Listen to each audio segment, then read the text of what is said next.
जी अस्सलाम वालेकुम नाजरीन। मैं हूँ सैयद शाहिद इकराम, सियालकोट डिफेंस रोड से। इस वक्त मैं आपको ये मंज़र दिखा रहा हूँ जो कि नहर का मंज़र पेश कर रहा है। अरबों रुपए के फंड्स सियालकोट वेस्ट मैनेजमेंट वाले ले रहे हैं, कॉरपोरेशन वाले ले रहे हैं, लेकिन सूरत अभी कुछ कबल ही इस सड़क पे अरबों रुपए के जो है सीवरेज की डेवलपमेंट के लिए नई सीवरेज पाइपलाइनें बिछाई गई हैं पानी को बेहतर करने के लिए। लेकिन ये देख लें, ये सूरत हाल है इस वक्त।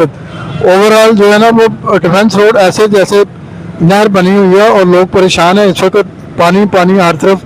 और ये देखें क्या सूरत हाल है। यहाँ पे डिप्टी कमिश्नर हो गया या कॉरपोरेशन का अमला हो गया, कोई बंदा भी जो है ना इस तरफ कोई अपनी तवज्जो नहीं कर रहा।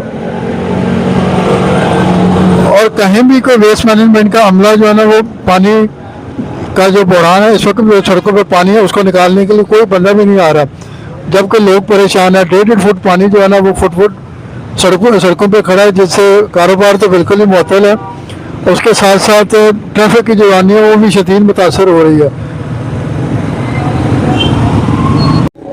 अब ये देखें, ये तो पानी में गाड़ियाँ फंसी हुई हैं जो कि बंद हैं, उनमें ख़वातीन भी बैठी हुई हैं। ये देखें किस तरीके से लोग परेशान हैं और आ जा रहे हैं। ट्रैफिक बिल्कुल ही जो है ना वो एक तरफा एक साइड पे कर दी गई है, लेकिन उसके बावजूद लोग जो है ना वो ट्रैफिक के लिए बहुत परेशान है, क्योंकि हर तरफ पानी ही पानी है।